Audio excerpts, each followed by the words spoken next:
Do'n sa mga gustong pumasok ng bagong sisimula sa larangan ng karera, siyempre unang-una sipag. Tsaka dito kailangan gumising ng maaga, kasi dito ang puhunan mo dito sipag. Kailangan kahit na tanghali matapos, kasi dito talagang kung mahal mo yung papasukan mong trabaho, lahat pagsisimikapan mo para makuha mo yung tagumpay na hinahangad mo. Magandang araw po mga bayang karerista. Ako po si Jackie Miguel Sorima Badjao Recosana.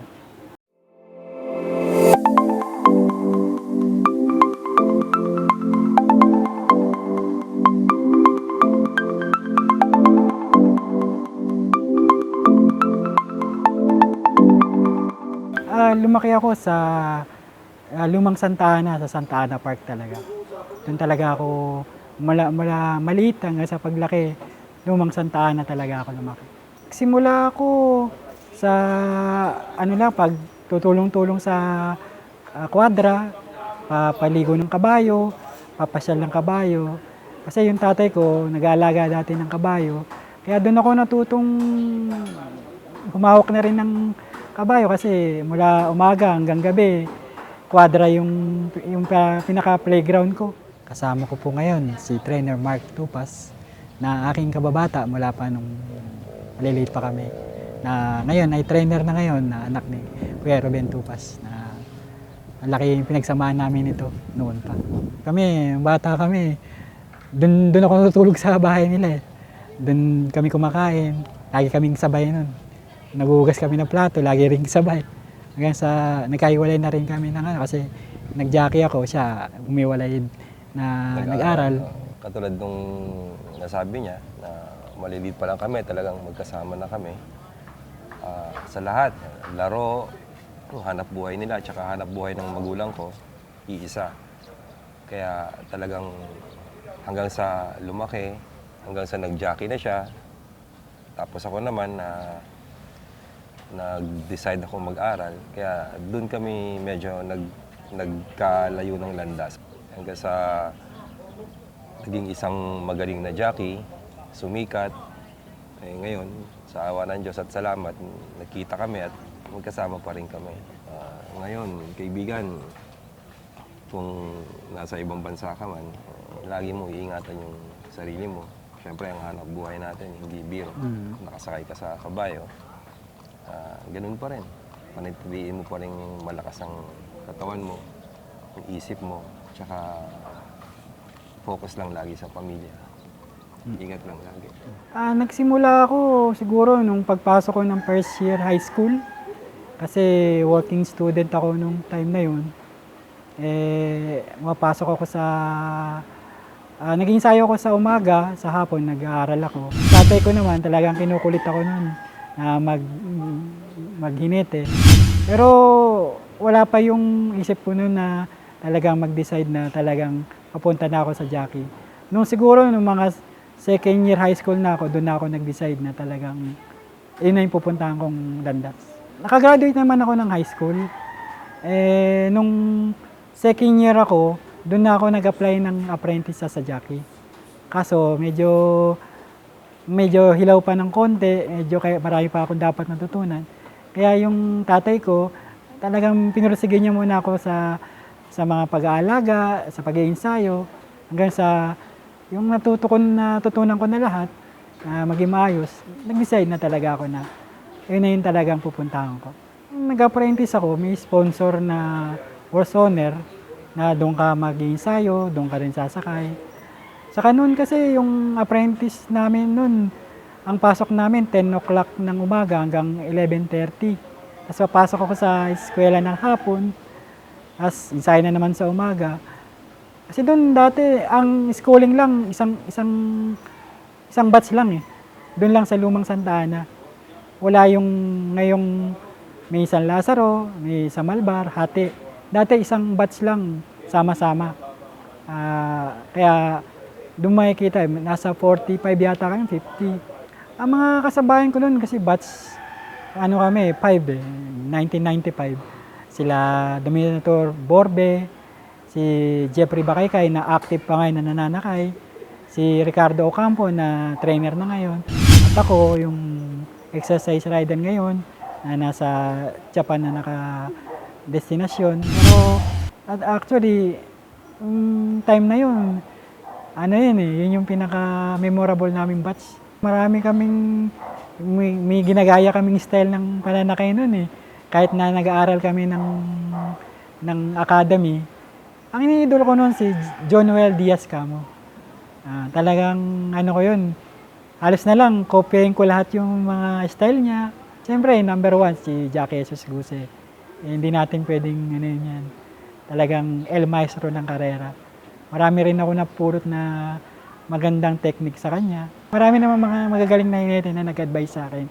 Kaya siguro medyo pumasok din sa isip ko at sa katayuan ko na gayahin sila. Kasi ako, pangalan ko, hindi nila ako kilalang Miguel. Ang kilala nila sa akin, Badyaw. Pag tinanong mo ko, si Badyaw, Miguel yun. Yung tatay ko, nag-aalaga dati ng kabayo kay Jose Miguel Arroyo, kay First Gentleman. Yung Badyaw, Badyaw Street yun sa La Vista. Yung Miguel, Jose Miguel Arroyo. Kaya yung naging pangalan ko, Miguel. Kasi pinanganak ako mismo sa stable ni Mike Arroyo. Unang sakay ko, Golden Prospect kay Mr. Marlon Conanan. Second yun, Sabado. Second place. Tapos yung sumunod na kinabukasan, Linggo, doon ako nagpanalo. Ocean Splendor. Sa tatay ko yung may alaga. Ako yung naganda nun. Una kong pinanalong memorable talaga sa akin, Soupy Steak. Kay Mr. Speaker Ramon Mitra. Native talent. Ano lang yun, saling, ano lang yun eh. Walang, parang sige lang, sali lang. Nakachamba. Yun yung unang panalo ni Speaker Mitra ng Metro P. Kasama ko ngayon si Trainer Edgardo Lumpay na isa ko ring kahaligi at kapag-anak sa karera mula pa kami ng bata pa. Ito talagang isa sa mga kalaro ko to nung bata pa kami. So, tatay niya Sota, tatay ko rin Sota. Kaya hindi kami nagkakalayo ng landas nito. Ito lang talaga kami sa karera lumalaki. Kami naman ito ang pinsang ko, si Badyaw. Simula pa, maliliit pa kami. Doon kami sa karera. Kasi sasabi nga niya, ang tatay niya at ang tatay ko, Sota. Nandun kami sa karera talaga lumaki. Siguro lahat, sa'yo na eh. Ingat na lang palagi. Sa abroad, lagi ka nandun. Trabaho natin, nasa ibabaw ko ng kabayo. Ingat na lang. Ayaw niya na doon, siyempre, pwede naman siyang bumalik dito. Pwede siyang mag-trainer. Kagaya ko, di ba? Kasi lahat naman, alam niya. Alam niya mag-prepare, sumakay siya ng kabayo, maganda.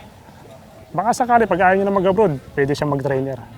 Yung pagpasok ko naman sa larangan ng ibang bansa, may nag-joke lang naman sa akin na subukan mo to. Malay mo, dito ka ulit pala rin. Sinubukan ko naman, hanggang ngayon naman, medyo maganda naman yung pakikitungo sa akin ng mga tao doon, yun sa mga katrabaho ko, sa naging amo ko. Siyempre, yung nagpasalamat din ako sa tumulong sa akin kay Ate Tina, na kinuha niya pa ako dito, papunta doon sa Japan. Malaking bagay po sa akin yun kasi nung nandito ako, medyo sabi ko, sige, magde-decide na ako mag-abroad. In trabaho ko naman sa abroad, sa Hokkaido, sa Shirai Farm. All around naman doon. Umaga, tanghali, gabi. Ensayo ka sa umaga, linis ka ng kabayo sa hapon, check ka ng pagkain. Yun, all around doon. Walang, kung ano yung binigay sa yung trabaho, yun lahat yun. Doon sa stable ko mismo, nasa 30. Ano yun, babae stable yun, mga babaeng kabayo. Doon. Kasi iba yung lalaking kabayo, iba rin yung ibang babae, magkahiwalay. Dito kasi sa Pilipinas, yung babae at lalaki magkasama sa isang stable. Kasi doon, pagdating ko doon, gulat lang ako, magkaiba yung stable ng babae, iba rin yung, kasi mahirap daw kasi doon, medyo pag magkasama, may ingay. Kailangan quiet lang. Kasi may mga kabayo doon ng mga lalaki, yung bang aligaga pag nakakita ng kabayong babae. Kaya magkahiwala yung stable ng babae, iba rin yung stable ng lalaki. okay naman ako do'n kasi parang do'n, na-realize ko na siguro dito na rin ako magre-retire kasi do'n sipag, tiyaga, talagang determinasyon mo sa sarili mo kasi do'n wala kang tutulong sa'yo kundi ikaw lang, eh. Saka do'n ko natutuhan yung paano mag-handle ng kabayo, tumingin ng kabayo kahit di mo hinahawakan. Isang tingin mo lang, lakad pa lang, na hindi ko natutunan dito. Sabi ko, iba pala talaga pag nasa abroad ka. Yung sarili mo, marami kang matututunan na wala doon sa iniwanan mo. Gusto ko din magpasalamat sa mga taong tumulong sa akin mula nung nag-umpisa ako hanggang sa matapos ako. Siyempre, ang magulang ko na laging nakasuporta sa akin. Siyempre, pangalawa, yung nasa itaas. Pangatlo, yung mga malalapit kong kaibigan. Siyempre, kay boss, Big Boss James, na binigyan niya ako ng opportunity na sa ganitong pagkakataon, na magpasalamat din. Siyempre, sa mga tumatangkilik, sa mga bayang karerista na lagi sumusuporta sa atin, mga advice, mga talagang tumutulong. Kahit na nandun ako sa ibang bansa, di sila tumutulong ng humihinto sa pagtulong sa akin. Si Miguel Recosana, bata pa lang to, nakasama ko na ito nung araw pa. Kasi yung father na ito, kasama ko rin sa hanap buhay din. Naging groom ko rin sila ng maayos mag-alaga. Nanay niya. Maliit na bata pa lang to, kilala ko na. Maayos, sumusunod sa mga instruction ng trainer. Maayos naman. Dami pinanalo sa akin nito. Alam ko, nag-abroad siya. Ayos naman. Ganda naman yung pinasukan niya sa abroad. Basta ano lang, tiyaga, ingat, sa itaas, yun ang kailangan. At kung sakaling babalik siya sa karera ulit dito, desisyon niya yun. Siyempre, marami rin mga baguhan ngayon, mga apprentice. Alam naman niya kung anong kabubuti niya.